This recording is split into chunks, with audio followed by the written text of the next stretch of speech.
Hello बच्चों, नमस्कार, good evening. कैसे हैं आप सभी लोग? उम्मीद करता हूँ बहुत अच्छे होंगे। तो चलिए भाई, क्लास की शुरुआत करते हैं अपनी। क्लास 7 बजे ही शेड्यूल थी आपकी, तो थोड़ा सा मिसअंडरस्टैंडिंग हुई टीम के द्वारा, जो दोपहर 2 बजे क्लास लगा दी थी, क्योंकि इस वीक आपकी क्लास जो है वो 7 बजे ही रहनी है ना। नेक्स्ट वीक मैं आपको फ्राइडे को इंटीमेट कर दूंगा कि आपका एक प्रॉपर टाइम हो जाएगा, है ना। कोई इधर उधर टाइमिंग नहीं होगा। मैं क्षमा चाहता हूँ कि आपका जो टाइम है थोड़ा सा आगे पीछे डिस्टर्ब हो रहा है बच्चे।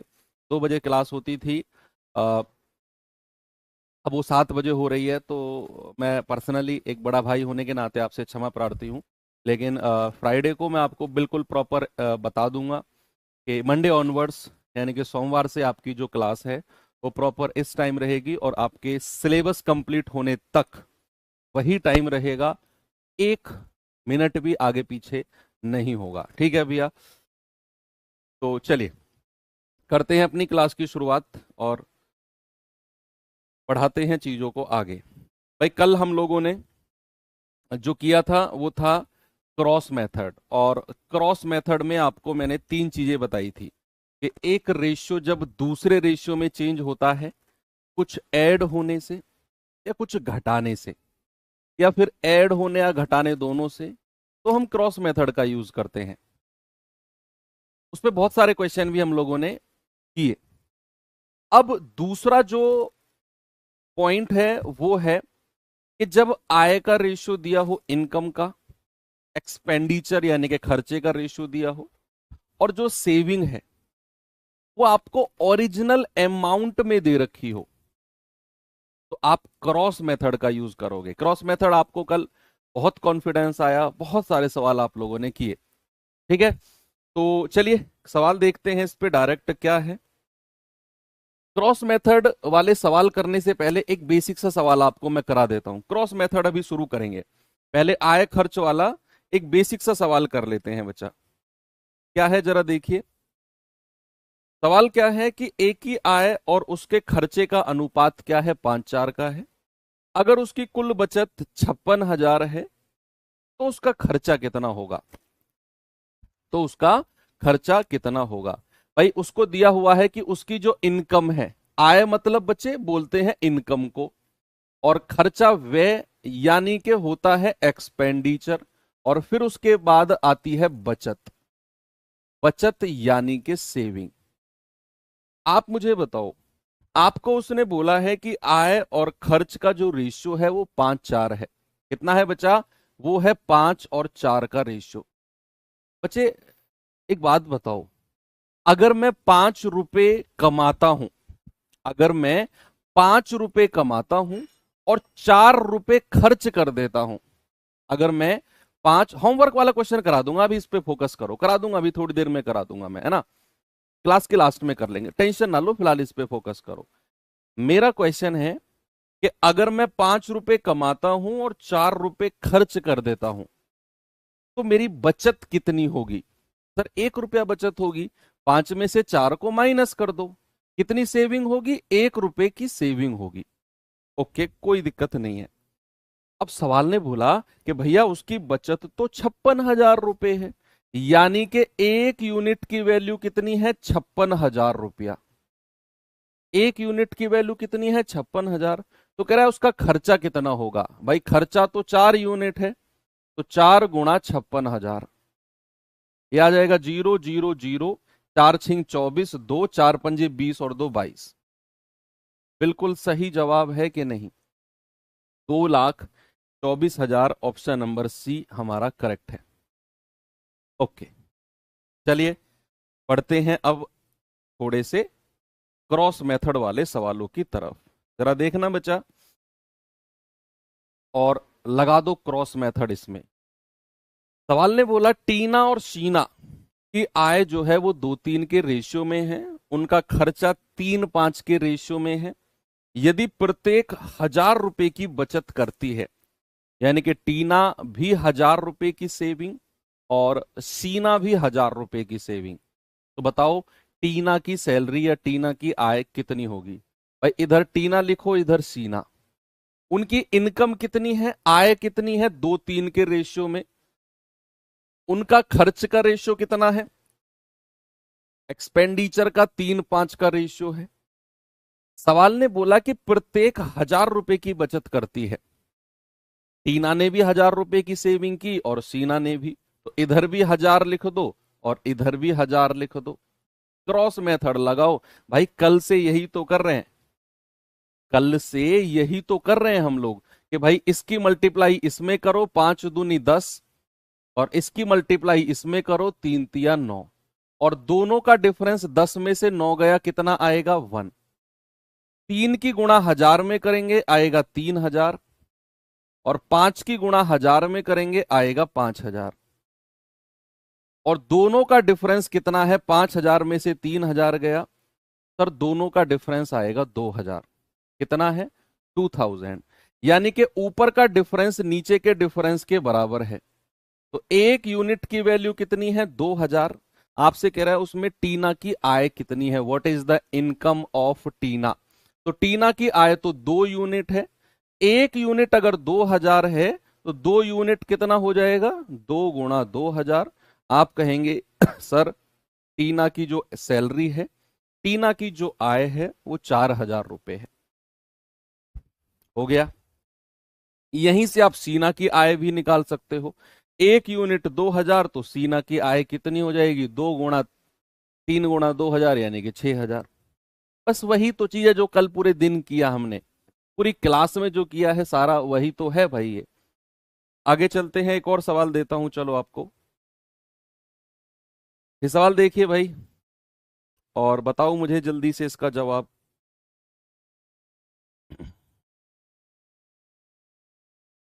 सभी लोग बताएंगे।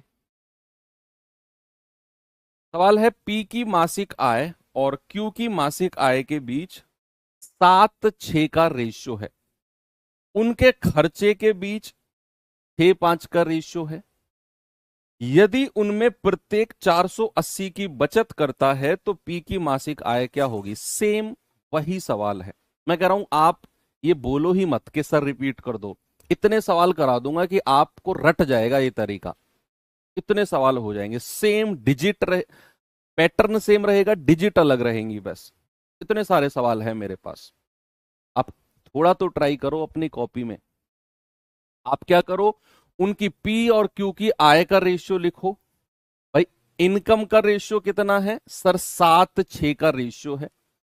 उनके खर्चे का रेशियो कितना है, एक्सपेंडिचर का रेशियो कितना है सर 6:5 का रेशियो है। अब सवाल कहता है यदि उनमें प्रत्येक 480 की बचत करता है, यानी कि P भी 480 की बचत करता है और Q भी 480 की बचत करता है। तो इधर भी 480 लिख दो और इधर भी 480 लिख दो, बस हो गई चीजें। क्या है इसमें, कुछ भी तो नहीं है भाई। 7 की 5 में गुणा करोगे 35 और 6 की 6 में गुणा करोगे 36 और 35 और 36 का डिफरेंस कितना आएगा 1। इधर 6 की गुणा करोगे 0, 6 8 48, 4 6 चौक 24 और 4 28 और इधर 5 की गुणा करोगे 0, 5 अट्ठे 40, 5 चौके 20 और 4 24। डिफरेंस कितना है, बड़े में से छोटा घटा दो 480 आ जाएगा। कितना आएगा भाई साहब डिफरेंस 480।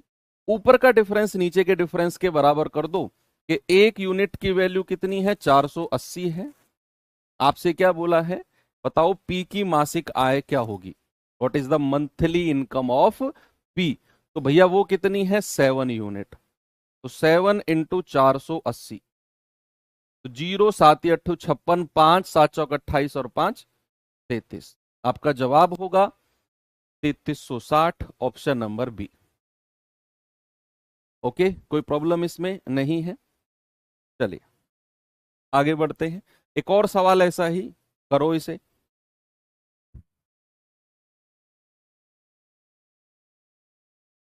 बताइए जरा इसका जवाब।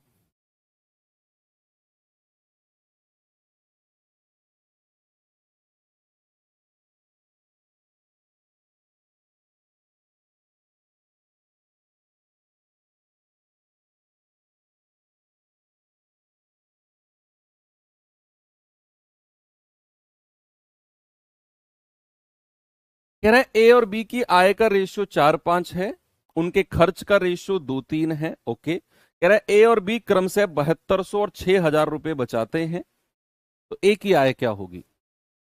वही चीज है, फिर लगाओ वही चीज, सेम चीज लगाओ भाई। ए और बी की सैलरी यानी कि इनकम का रेशियो बता दो। आप कहेंगे 4-5 का है इनकम का। एक्सपेंडिचर यानी कि खर्च का रेशियो कितना है सर? 2-3 का है।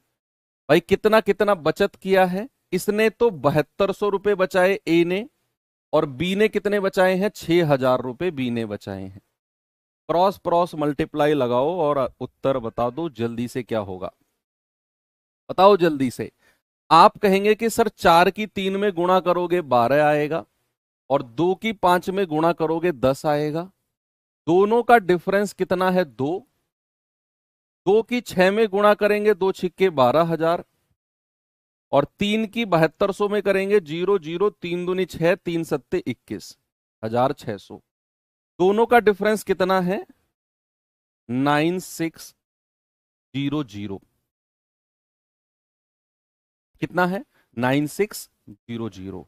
ऊपर का डिफरेंस नीचे के डिफरेंस के बराबर कर दो। 2 यूनिट 9600, 1 यूनिट 2 चौकू 8, 2 अट्ठे 16, 0 0। आपसे क्या बोला है भाई? ए की आय क्या होगी? What is the income of A? तो ए की इनकम का रेशियो तो ये रहा 4, तो 4 यूनिट का मतलब है 4 गुणा 4800। 0 0, 4 अट्ठे 32, 3 4 चौक 16 और 3 19। ये आ गया 19,200, ऑप्शन नंबर ए। और करना चाहोगे सवाल? बताओ। और कराऊं एक सवाल? ठीक है, एक और कर लो। चलो तो बताओ इसका जवाब।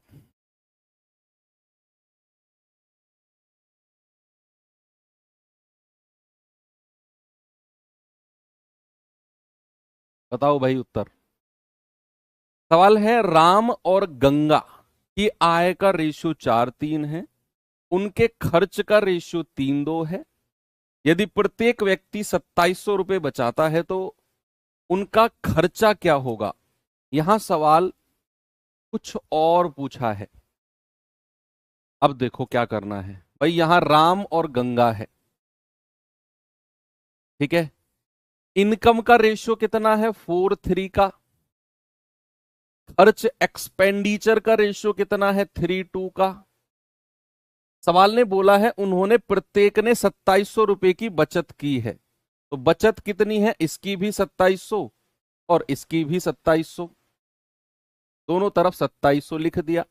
क्रॉस मल्टीप्लाई करके 1 यूनिट की वैल्यू निकालो। 1 यूनिट की, 1 यूनिट की वैल्यू। तो आप कहेंगे 4 दूनी 8 और 3 तिया 9। 8 और 9 का डिफरेंस कितना है? 1। इधर मल्टीप्लाई करेंगे 8100 आ जाएगा, और इधर मल्टीप्लाई करेंगे 5400 आ जाएगा, और 5400 और 8100 का डिफरेंस कितना है? 2700। कितना है जी? 2700। ओके, कोई दिक्कत नहीं है। ऊपर का डिफरेंस नीचे के डिफरेंस के बराबर कर दो, यानी कि 1 यूनिट की वैल्यू आ गई 2700। अब एक लिमिटेशन है और एक रुकावट है, जिसके बारे में मैंने कल भी आपको बताया था कि जब 1 यूनिट की वैल्यू आती है तो आप केवल ऊपर वाले रेशियो की ही वैल्यू निकाल सकते हो। क्या मैंने कल बताया था आपको कि जब 1 यूनिट की वैल्यू आती है तो आप केवल ऊपर वाले रेशियो की ही वैल्यू निकाल सकते हो? तो निकालो। हालांकि आपसे उसने खर्चा पूछा है, तो आप ऐसा मत कर देना कि 1 यूनिट 2700 और खर्च का रेशियो तो 3-2 है, तो 3 यूनिट और 2 यूनिट निकाल दो। ऐसा मत करना, वो गलत तरीका होगा। आपको जब 1 यूनिट की वैल्यू दी जाए तो केवल ऊपर वाले की वैल्यू निकाल सकते हो। तो 2700 गुणा 4 10,800, और 2700 गुणा 3 8100। ठीक है भैया, 10,800 और 8100 ये उनकी इनकम आ गई, ये उनकी आय आ गई, सैलरी आ गई। लेकिन आपसे उनकी सैलरी यानी कि आय नहीं पूछी, आपसे पूछा है उनकी बचत। What is the saving? तो उसके लिए आप, सॉरी, खर्चा, खर्चा पूछा है। तो आपको पता है कि अगर मैं खर्च निकालना चाहूं तो मैं क्या करूंगा? मैं आय में से बचत को माइनस कर दूंगा। आय में से बचत को माइनस कर दूंगा, बस इतना काम मुझे करना है। तो अगर मुझे राम की खर्च निकालना है तो भैया 10,800 में से बचत कितनी है राम की, 5400 माइनस कर दो, ये आ जाएगा 004, 5400 रुपये राम का खर्चा हो गया। अगर गंगा का खर्चा निकालना है तो गंगा की सैलरी है 8100 और उसमें से 2700 बचत माइनस कर दो, कितना आएगा 004 और ये आ जाएगा आपका 5। तो 5400 और 5400 है, सॉरी सही किया है, एक सेकंड फिर से मुझे चेक करने दो। अच्छा इसमें मैंने 2700 माइनस कर दिया, 5400 माइनस कर दिया ना, 2700 माइनस करना है बचत को, सॉरी 2700 माइनस करना है। तो 008 में से 7 गया 1, 8100।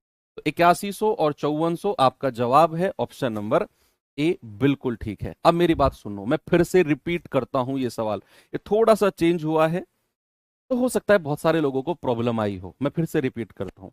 मुझे आय का रेशियो दिया हुआ है 4:3, खर्च का रेशियो दिया हुआ है 3:2 और मुझे बोला गया है कि प्रत्येक ने 2700 रुपए बचाया। तो इधर भी 2700, इधर भी 2700। मैंने क्रॉस मल्टीप्लाई किया, 4 दूनी 8, 3 तिया 9, नीचे क्रॉस मल्टीप्लाई किया 8100 और 5400, डिफरेंस आ गया 2700। ऊपर का डिफरेंस नीचे के डिफरेंस के बराबर हो गया। मैंने कल आपको बोला था जब मैं एक यूनिट की वैल्यू निकालता हूं तो मैं केवल ऊपर वाला रेशियो ही निकाल पाता हूं, ऊपर वाला यानी कि ये। तो एक यूनिट 2700, तो 4 यूनिट ये और 3 यूनिट ये, यानी कि इनकी आय सैलरी आ गई। अब इनकी सैलरी यानी कि इनकम तो आ गई, हमसे पूछा है उनका खर्चा। तो आप क्या करो, खर्च निकालने के लिए आय में से बचत माइनस कर दो। तो इसकी आय में से बचत माइनस की 8100 रुपए खर्चा, इसकी आय में से बचत माइनस की तो 5400 रुपए खर्चा, जो कि ऑप्शन नंबर ए है। अच्छा सवाल है, याद रखना इस बात को। बस डायरेक्ट मल्टीप्लाई मत करना 3 और 2 में, हो सकता है आपका आंसर आ जाए लेकिन वो हर बार नहीं आएगा, वो गलत कॉन्सेप्ट है। क्योंकि एक यूनिट की वैल्यू से आप केवल ऊपर वाला रेशियो ही निकाल पाते हो। चलिए आगे चलते हैं, एक और सवाल करना चाहोगे? चलिए ये सवाल देखिए जरा,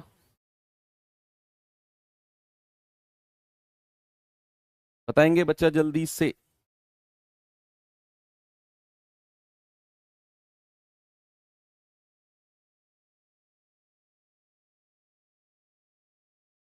बताओ बताओ बताओ।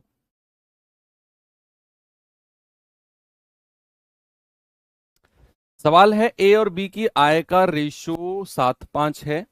ए और बी क्रमशः 4000 रुपए और 3500 रुपए बचाते हैं, ठीक है। यदि बी का खर्चा ए के खर्चे का आधा है, यहां से हम रेशियो बनाएंगे, बी का खर्चा ए के खर्चे का आधा है, तो यहां ए और बी के खर्चे का रेशियो बनाएंगे बच्चे हम। कैसे, देखो सवाल ने क्या बोला है कि जो बी का खर्चा है ना वो ए का आधा है, तो आप ए को ऐसी कोई वैल्यू मानो कि बी उसका आधा हो जाए। जैसे उसने बोला है ना बी का खर्चा ए का आधा है, तो ए को ऐसी कोई वैल्यू मानो कि बी उसका आधा हो जाए। तो अगर मैं ए को 2 मानता हूं तो बी कितना हो जाएगा, आधा कर दो, बी हो जाएगा 1। यही बात तो इस लाइन में बोली है उसने कि जो बी का खर्चा है वो ए का आधा है, हाफ ऑफ ए। अगर बी का खर्चा, अगर ए का खर्चा 2 है तो बी का खर्चा क्या हो जाएगा, ए का आधा यानी कि 1 कर दो। हो गया सवाल। भाई ए और बी की आय का रेशियो कितना है, इनकम का रेशियो सर ये है 7:5 का। खर्च का रेशियो कितना है, 2:1 का। कह रहा है ए और बी ने क्रम से 4000 और 3500 रुपए बचाए हैं, तो इधर 4000 इधर 3500, क्रॉस मल्टीप्लाई करके जल्दी से ए और बी की कुल आय बता दो मुझे क्या होगी। आप कहेंगे 7 एकम 7 और 2 पंजे 10, दोनों का डिफरेंस कितना है, 3 का है। आप कहेंगे 35 दूनी 70 यानी कि 7000 और ये आ जाएगा पूरा 4000, और दोनों का डिफरेंस कितना है, 3000 का है। ऊपर का डिफरेंस नीचे के डिफरेंस के बराबर कर दो। 3 यूनिट 3000, 1 यूनिट का मतलब है 1000 पूरा कटेगा। तो 1 यूनिट के मतलब कितना है जी? 1000 है। तो सवाल बोलता है ए और बी की कुल आय, कुल आय ये इनकम है, तो टोटल इनकम कितनी हो जाएगी? तो आप कहेंगे 7 और 5 12 यूनिट। 1 यूनिट अगर 1000 है तो 12 यूनिट कितना हो जाएगा? 12 × 1000, यानी कि ये हो जाएगा 12,000, 12,000। ऑप्शन नंबर सी मेरा बिल्कुल करेक्ट है।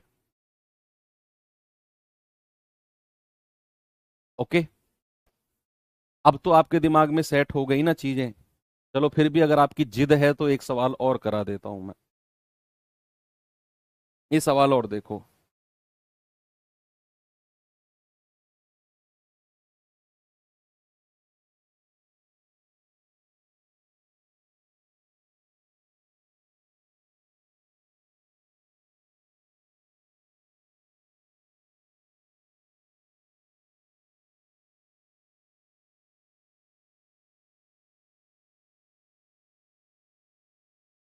बताओ भाई। सवाल है ए की आय और बी की आय में 5:7 का रेशियो है इनकम में। ठीक है, कह रहा है ए और बी महीने में क्रम से 4,000 और 5,000 रुपए बचाते हैं, बचत करते हैं। कह रहा है, फिर कह रहा है कि यदि बी का जो खर्चा है ना, ए का, यहां सॉरी ये थोड़ा सा मिसिंग है, यहां ए लिख देना। यदि ए का खर्चा बी के खर्चे का 66 सही 2/3 के बराबर है। उसने बोला if the expenditure of A is equals to 66 2/3% of the expenditure of B. English में ठीक लिखा है, हिंदी में थोड़ा सा मिसिंग है।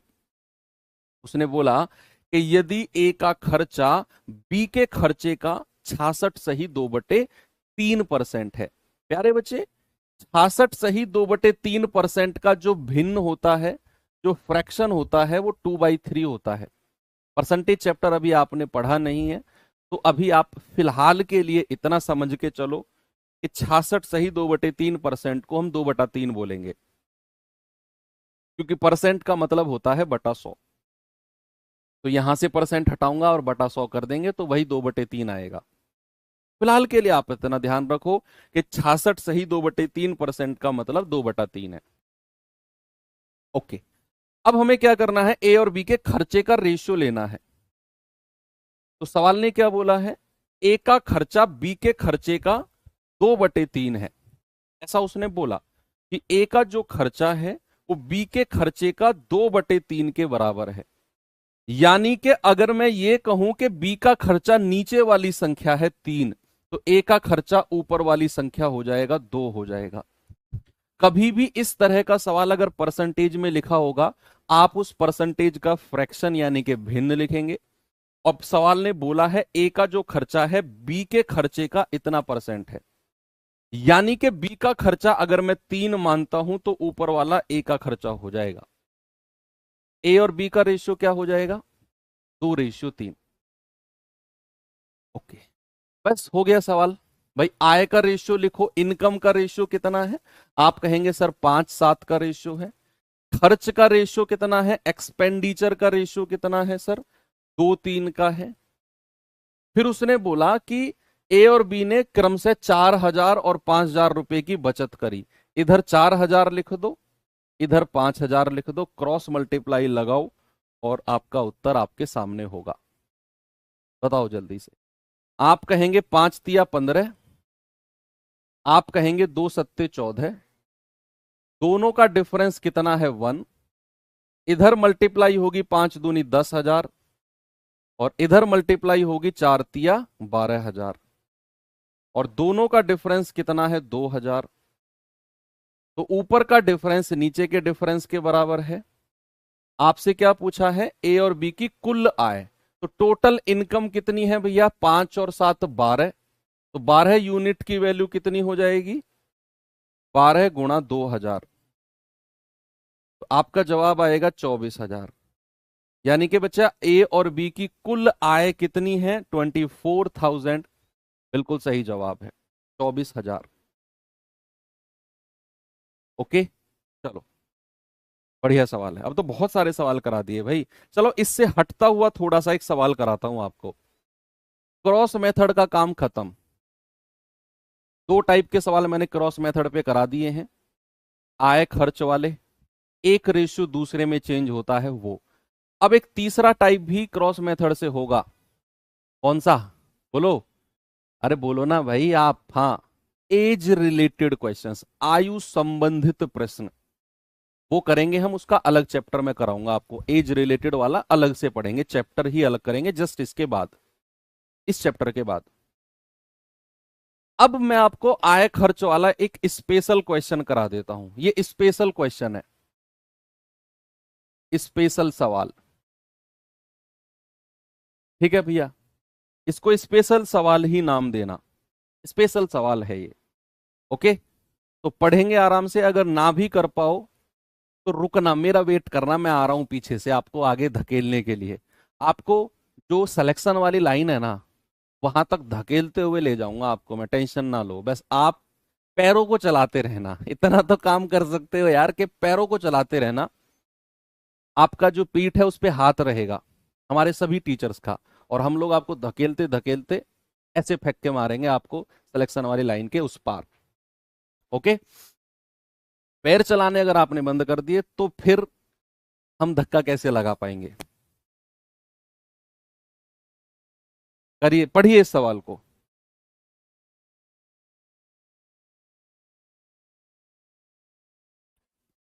कह रहे ए और बी का जो वेतन है वो 2:3 का अनुपात में है। उनकी बचत बराबर है। ये लाइन को नोट करना बचे, कि उनकी जो सेविंग है, जो बचत है, वो बराबर है। ठीक है। सवाल कहता है यदि ए का खर्चा उसके वेतन का 1/2 है। ए का जो खर्चा है ना, वो ए के ही वेतन का, ए की ही सैलरी का 1/2 है। कह रहा है बी अपनी आय का कितना परसेंट भाग खर्च करता है। स्पेशल सवाल है तो कुछ तो इसमें स्पेशल होगा, कुछ तो इसमें स्पेशल होगा। फिर इतना कुछ भी स्पेशल नहीं है कि आप सवाल ना कर पाओ, डोंट वरी। बस लैंग्वेज का खेल है सारा, सारा का सारा खेल किसका है? लैंग्वेज का खेल है। सवाल ने बोला ए और बी दो लोग हैं, ओके, और इनके वेतन यानी कि इनकम का जो रेशियो है वो कितना है? 2:3 का है। Very good. फिर उसने बोला है इन दोनों की बचत बराबर है। कॉपी के साइड में लिख लो, अपनी कॉपी के साइड में लिख लो कि बचत बराबर है। लिख लो, ऐसे ऐसे लिख लो कि सेविंग जो है वो इक्वल है। ये काम आएगा, ये थोड़ी देर बाद काम आएगा, कि बचत बराबर है। फिर कह रहा है कि ए का जो खर्चा है वो उसके वेतन का 1/2 है। ए का खर्चा ए के ही वेतन का 1/2 है। अगर मैं इसके खर्चे की बात करूं ए का, तो इसका वेतन कितना है? 2 यूनिट, और इसका कितना है? 1/2। ए के खर्चे की बात हुई है, केवल केवल ए के ही खर्चे की बात हुई है, कि ए का जो खर्चा है वो ए के ही वेतन का 1/2 है। तो मैंने यहां पर 1/2 से गुणा कर दिया इसके वेतन को। तो ए का खर्चा कितना मिल गया हमको? 1। तो क्या आप मुझे बता सकते हो, क्या आप मुझे बता सकते हो ए की बचत कितनी होगी? बताओ। क्या आप मुझे बता सकते हो बच्चा कि अगर ए ने 2 रुपए उसका कमाई है, उसका वेतन है, और 1 रुपया उसका खर्चा हो गया, तो उसकी बचत कितनी होगी? सर 2 में से 1 घटा दो, ए की बचत होगी 1। क्या मैं ऊपर लिख दूं कि बचत बराबर क्या होता है? आय में से खर्च माइनस कर दो बस। तो आय 2 है, खर्चा 1 रुपया है, 2 में से 1 गया, बचत आ गई 1। ये ए की बचत आ गई। अब जरा यहां देखना मैंने क्या लिखा हुआ है। क्या लिखा है मैंने? मैंने लिखा है कि उनकी बचत बराबर है। ये मैंने नहीं लिखा, ये सवाल ने दिया है। ये सवाल ने दिया है कि उनकी बचत बराबर है। अगर ए की बचत 1 है तो बी की बचत भी कितनी हो जाएगी? 1 हो जाएगी। भाई जितनी ए की बचत उतनी बी की बचत हो गई। ओके कर दिया हमने, क्योंकि बचत बराबर है। अब मुझे बताओ, अब ए को भूल जाओ, अब बी के पास आ जाओ। अब ए को भूल जाओ, अब इधर आ जाओ। ए का काम खत्म, ए का काम खत्म, अब बी की तरफ आ जाओ। सवाल ने बोला कि बी 3 रुपए कमाता है, इनकम आय कितनी है बी की 3 रुपया, और बी 1 रुपए बचाता है, तो खर्चा कितना करता होगा? 3 में से 1 घटा दो। सर बी 2 रुपए खर्च करता होगा। कितना खर्च करता होगा बच्चा? आय में से बचत को माइनस कर दो, 3 में से 1 घटा दिया तो मिला 2, तो पता चल गया 2 रुपए खर्चा है। अब सवाल ने आपसे पूछा कितना प्रतिशत खर्च करता है, कितना परसेंटेज। तो अगर प्रतिशत खर्चा पूछा है ना, तो आपको क्या करना है, कितना उसने खर्च किया है बटे उसकी आय और गुणा 100। बस ये करना है कि कितना उसने एक्सपेंडिचर किया है अपॉन इनकम इनटू 100। तो खर्च कितना किया है 2 यूनिट, और इनकम कितनी है 3, और गुणा 100, तो ये आ जाएगा 200/3%, यानी कि 66.67%। आपका जवाब होगा ऑप्शन नंबर ए। स्पेशल सवाल था तो स्पेशल तरीके से ही होगा भैया, कि हमने क्या किया, ए और बी की वेतन का रेशियो 2-3 दिया हुआ था, हमने 2-3 लिख दिया, ये लिख दिया। उसने बोला ए का जो खर्चा है वो उसके वेतन का 1/2 है। ए का खर्चा उसके वेतन का 1/2, तो वेतन तो 2 है, इसका 1/2 निकाला, ए का खर्चा पता चल गया। तो ए की बचत कितनी है, 2 में से 1 घटा दिया, 1 मिल गया, 1 मिल गया।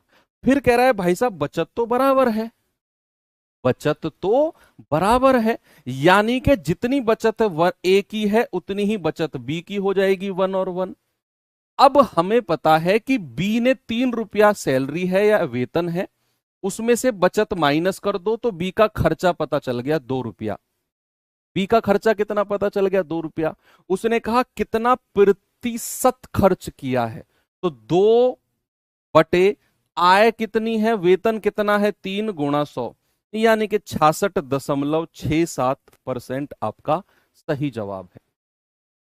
ओके, समझा दिया, वेरी गुड, काम खत्म। यहां पर चलते हैं अपना इसकी तरफ, लास्ट टाइप की तरफ। ये हमारा लास्ट टाइप है इस चैप्टर का, एज कह रहा हूं, रेशियो चैप्टर का लास्ट है। इसके बाद हमारी कल की जो क्लास होगी वो प्रोपोर्शन यानी कि समानुपात की होगी। अभी हम लास्ट टाइप करने वाले हैं। और कोई बताएगा ये कौन सा टाइप है जिसने पहले पढ़ा हुआ है?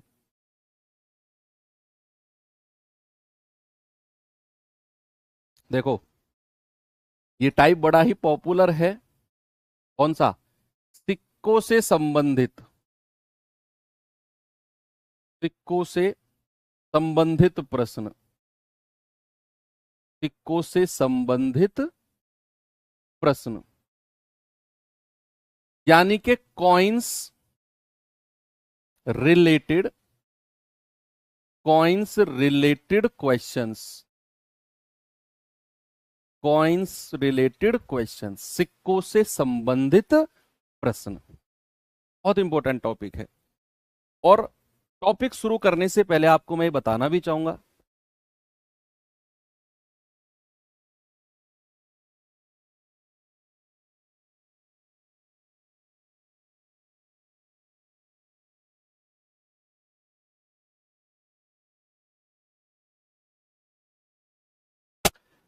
भाई कॉइन्स रिलेटेड क्वेश्चंस के बारे में आपको एक बात बताना चाहूंगा।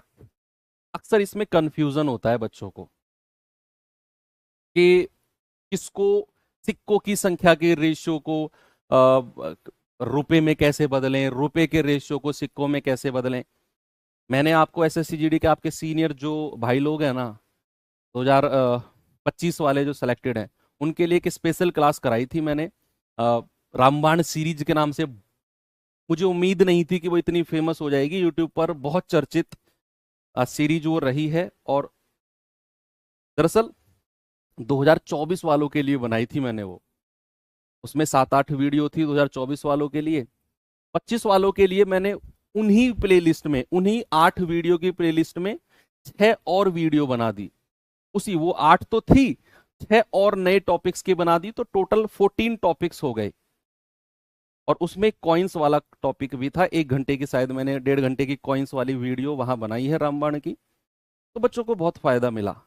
अब आप लोग सुनो, आपका एग्जाम जब नजदीक आएगा ना, तो वो 14 वीडियो की प्लेलिस्ट पड़ी हुई है, उसी में ही 5-6 टॉपिक और ऐड करूंगा मैं।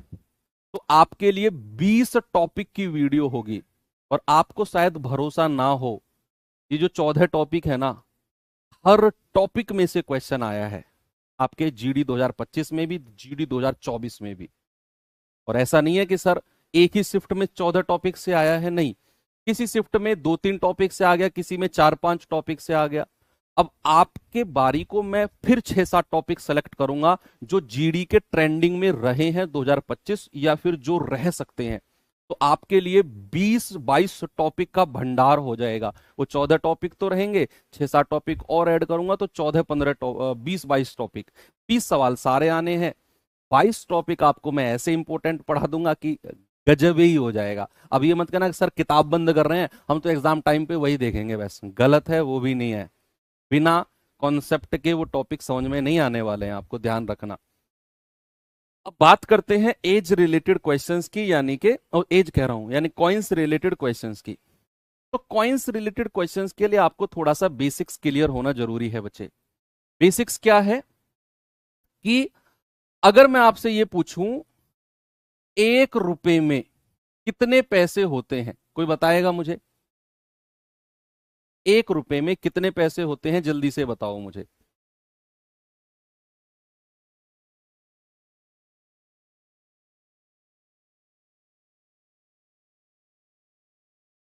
आप कहोगे कि सर 1 रुपए में जो है ना 100 पैसे होते हैं।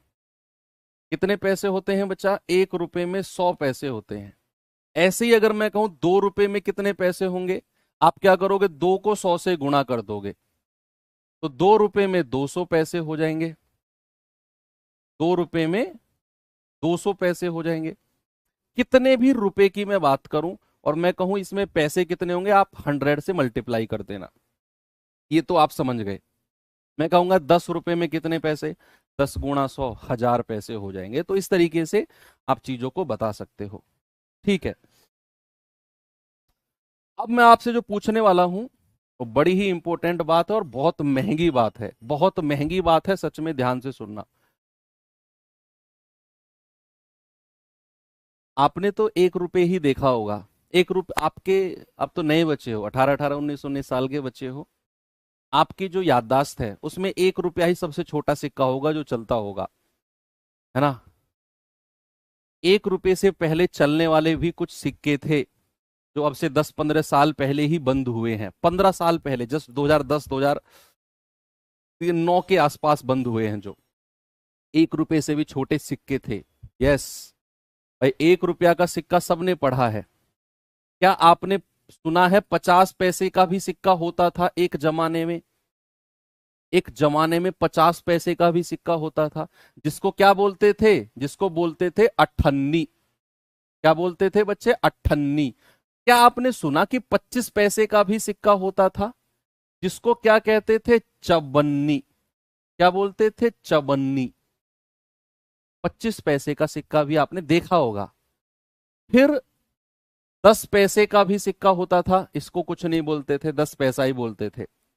फिर उसके बाद में आपने 5 पैसे का भी सिक्का होता है, ठीक है। 20 पैसे का भी सिक्का होता है।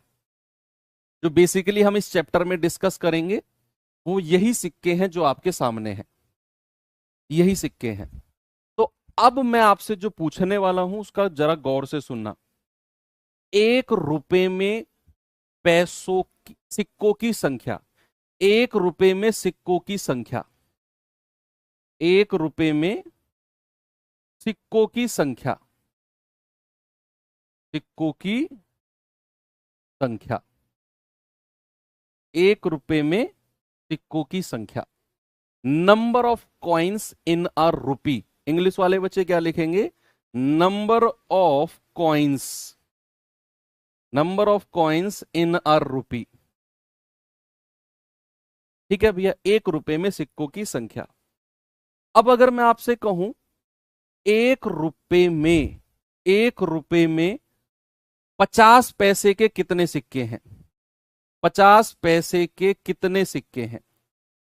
क्या आप मुझे बता पाओगे 1 रुपए में कितनी अठन्नी होती हैं? ये तो आप बिना सॉल्व किए ही बता दोगे, बिना सॉल्व किए।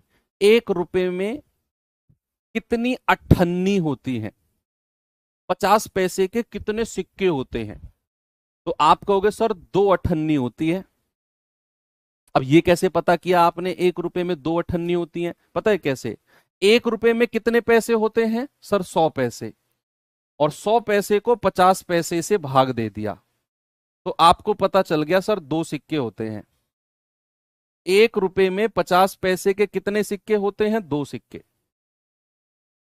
यही करना है। अगर मैं आपसे कहूंगा 25 पैसे के कितने सिक्के हैं, 25 पैसे के कितने सिक्के हैं, तो आप कहोगे सर 100/25।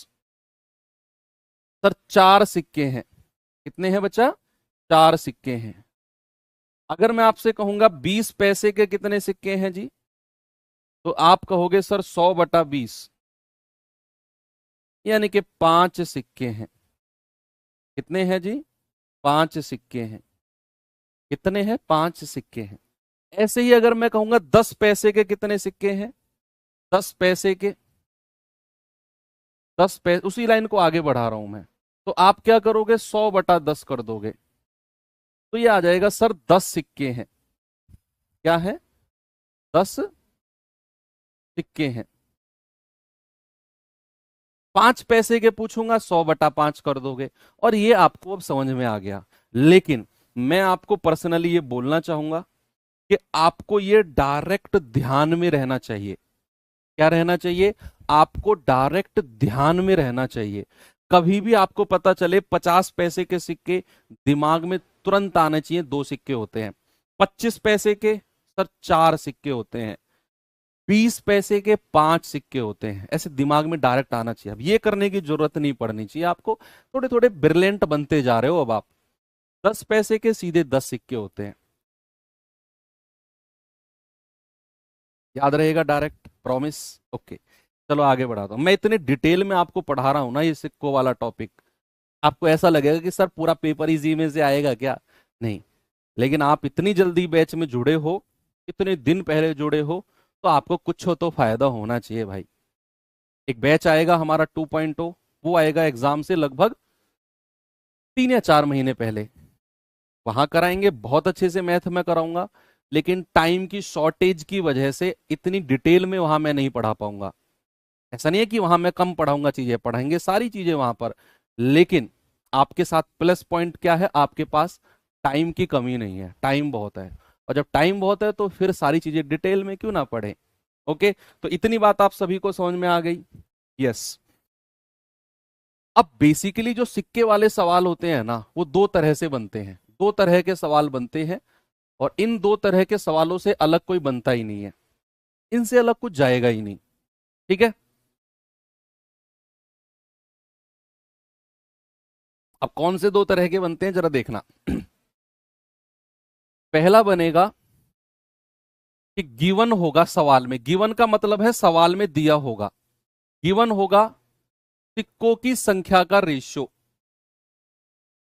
सिक्कों की संख्या का रेशियो।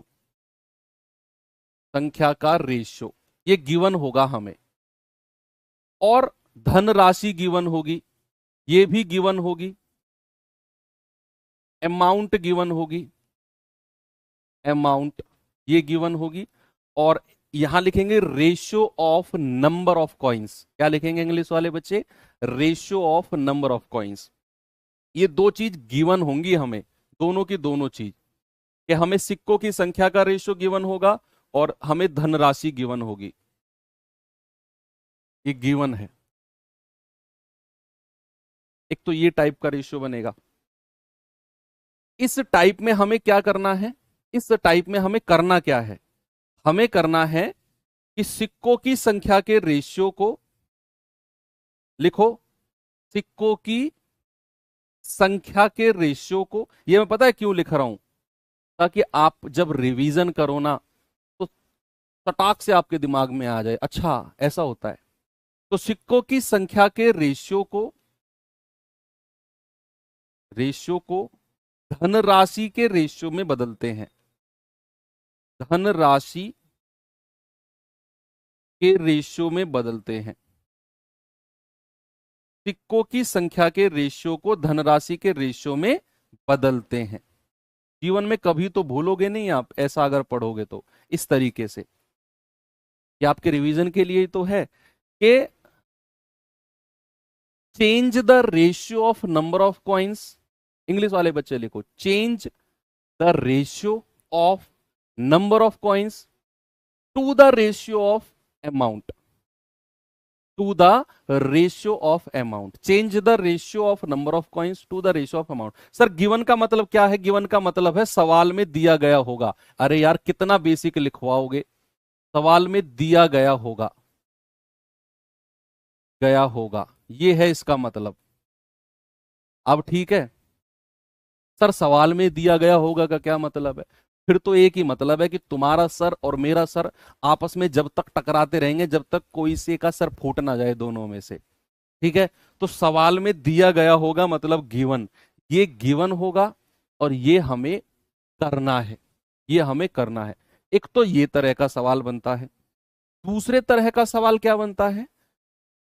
इसमें क्या था, सिक्कों की संख्या का रेशियो गिवन है, लेकिन यहां पर क्या होगा, यहां पर धनराशि का रेशियो गिवन होगा। धनराशि का रेशियो गिवन होगा और सिक्कों की संख्या गिवन होगी। सिक्कों की संख्या, ये क्या होंगी? दोनों चीज गिवन होंगी। गिवन यानी कि सवाल में दिया गया होगा। धनराशि का रेशियो गिवन होगा और सिक्कों की संख्या गिवन होगी।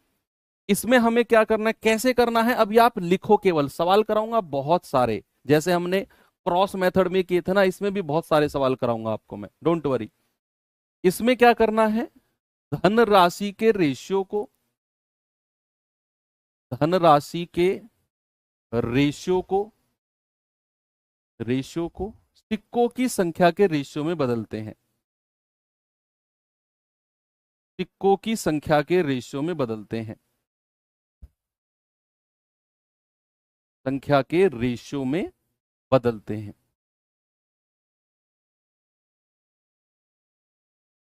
बदलते हैं। ठीक है भाई, यहां पर ये करना है। यही दो तरह के सवाल हैं जो बेसिकली इसमें बनते हैं, इसके अलावा और कुछ भी नहीं है।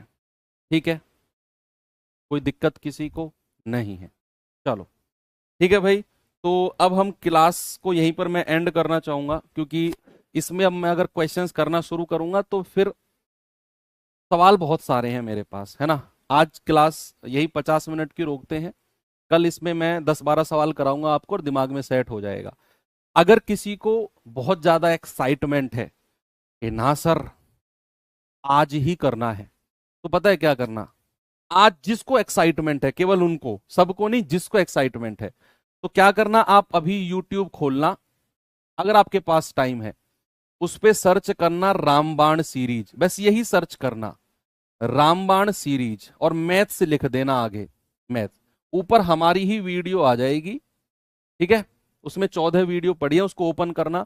उसमें एक कॉइन्स रिलेटेड क्वेश्चंस ऐसे लिखा होगा, कॉइन्स रिलेटेड क्वेश्चंस, उसे खोल लेना और वहां से देख लेना। ठीक है, कोई दिक्कत नहीं है, कल हम बाकी करेंगे। जिसको नहीं करना है कोई दिक्कत नहीं है, कल हम सारे क्वेश्चंस फिर से करेंगे। तो मिलते हैं अब कल के सेशन में। थैंक यू, बाय बाय, जय हिंद।